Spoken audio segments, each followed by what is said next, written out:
चतुर्थ स्कंध अध्याय 24. पृथूची वंशपरंपरा आणि प्रचेतांना भगवान रुद्रांचा उपदेश. मैत्रेय म्हणतात, पृथूच्या नंतर त्याचा पुत्र परमयशस्वी विजिताश्व सम्राट झाला. त्याला आपल्या लहान भावांबद्दल प्रेम होते, म्हणून त्याने चौघांना एकेका दिशेचे राज्य दिले. त्याने हर्यक्षाला पूर्व, धूम्रकेशाला दक्षिण, वृकाला पश्चिम आणि द्रविणाला उत्तर दिशेचे राज्य दिले. त्याने इंद्रापासून अंतर्धान होण्याची शक्ती प्राप्त करून घेतली होती, म्हणून त्याला अंतर्धान असेही म्हणतात. त्याच्या पत्नीचे नाव शिखंडिनी होते. तिच्यापासून त्याला 3 पुत्र झाले. त्यांची नावे पावक, पवमान आणि शुची अशी होती.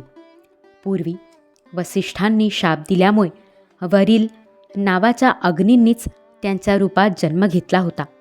पुढे योगमार्गाने हे पुन्हा अग्निरूप झाले. नभस्वती नावाच्या पत्नीपासून अंतर्धानाला हविर्धान नावाचा एक पुत्र झाला. इंद्राने पित्याच्या अश्वमेध यज्ञातील घोडा पळवून नेला हे कळूनही त्याने त्याचा वध केला नाही.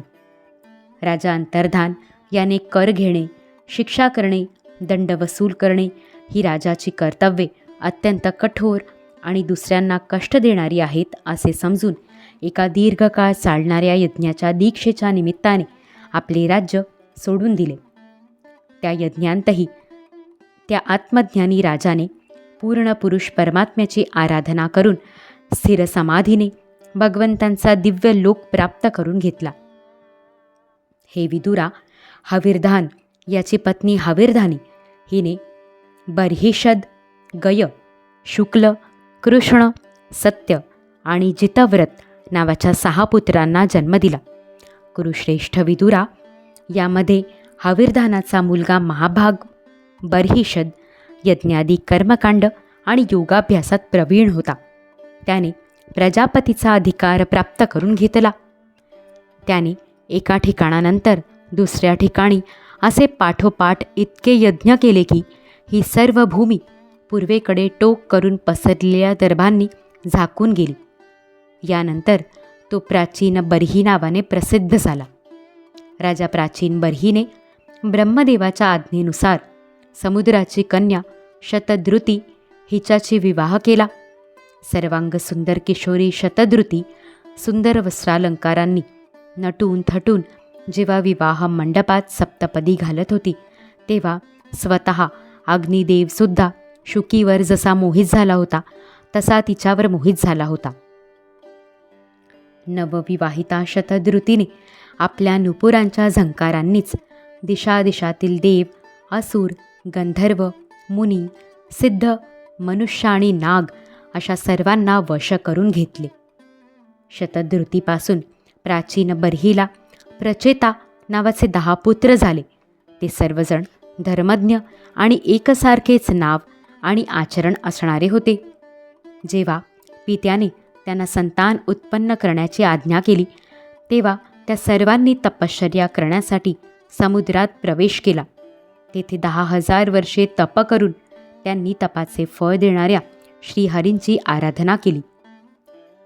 घरून तपश्चर्येसाठी जात असताना वाटेत श्री महादेवांनी त्यांना दर्शन देऊन कृपापूर्वक ज्याचा उपदेश केला होता त्याचेच ते एकाग्रतापूर्वक ध्यान, जप आणि पूजन करीत राहिले.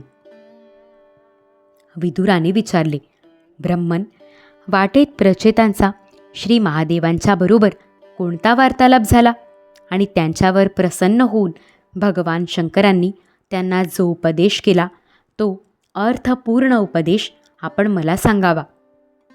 ब्रह्मर्षी, शंकरांच्या बरोबर भेट होणे देहधार्यांना अतिशय कठीण आहे. इतरांचे कशाला, मुनिजनसुद्धा सर्व प्रकारची आसक्ती सोडून स्वतःला प्रिय असणाऱ्या त्यांची प्राप्ती करून घेण्यासाठी त्यांचे निरंतर ध्यान करतात, परंतु त्यांनाही ते प्राप्त होत नाहीत. जरी भगवान शंकर आत्मा राम असले तरीसुद्धा या लोकसृष्टीच्या रक्षणासाठी ते आपल्या घोररूपा शक्तीसह सर्वत्र संचार करीत असतात. मैत्रेय म्हणाले, साधू स्वभाव प्रचेतागण पित्याची आज्ञा शिरोधार्य मानून तप करण्याचे मनात ठरवून पश्चिम दिशेकडे गेले. चालता चालता त्यांनी समुद्राप्रमाणे विशाल असे एक सरोवर पाहिले. ते महापुरुषांच्या चित्ताप्रमाणे अतिशय स्वच्छ होते आणि त्यात राहणारे मासे इत्यादी जीवसुद्धा प्रसन्न दिसत होते. त्यामध्ये नीलकमळे, लाल कमळे, रात्री, दिवसा आणि सायंकाळी उमळणारी कमले तसेच इंदिवर इत्यादी अनेक प्रकारची सुंदर सुंदर कमळे होती. त्याच्या तटावर हंस, सारस, चकवे, कारंडव इत्यादी जलपक्षी विहार करीत होते. त्याच्या चारी बाजूंनी निरनिराळे वृक्ष आणि वेली होत्या. त्यावर धुंद भ्रमर गुंजारव करीत होते. त्यांच्या मधुर आवाजाने आनंदित होऊन जणू त्यांच्या अंगावर रोमांच आले होते. कमळकोशाचे परागपुंज वायूच्या हालचालीने चारी बाजूंना उडत होते. तेथे मृदंग, पखवाज इत्यादी वाद्यांसह अनेक दिव्य रागरागिणींच्या गायनाचा मधुर ध्वनी ऐकून त्या राजकुमारांना अतिशय आश्चर्य वाटले.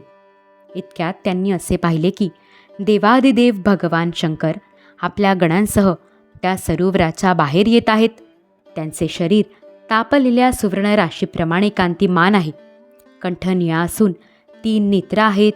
ते भक्तांवर अनुग्रह करण्यासाठी उत्सुक आहेत. देवांसह अनेक गंधर्व त्यांचे सुयश गात आहेत. त्यांना पाहून प्रचेतांना मोठे आश्चर्य वाटले आणि त्यांनी शंकरांच्या चरणांना नमस्कार केला. तेव्हा शरणागताचे भय हरण करणारे धर्मवत्सल भगवान शंकर आपल्या दर्शनाने आनंदित झालेल्या त्या धर्मज्ञ आणि शीलसंपन्न राजकुमारांवर प्रसन्न होऊन त्यांना म्हणाले. श्री महादेव म्हणाले, तुम्ही राजा प्राचीन बर्हीचे पुत्र आहात. तुमचे कल्याण असो. तुम्ही जे काही करू इच्छिता ते मला माहीत आहे. तुमच्यावर कृपा करण्यासाठीच मी तुम्हाला दर्शन दिले आहे. जी व्यक्ती अव्यक्त प्रकृती आणि जीवसंज्ञक पुरुष या दोन्हींचे नियामक भगवान वासुदेव यांना शरण जाते ती मला अत्यंत प्रिय आहे. आपल्या वर्णाश्रम धर्माचे चांगल्या प्रकारे पालन करणारा पुरुष 100 जन्मानंतर ब्रह्मपदाला प्राप्त होतो.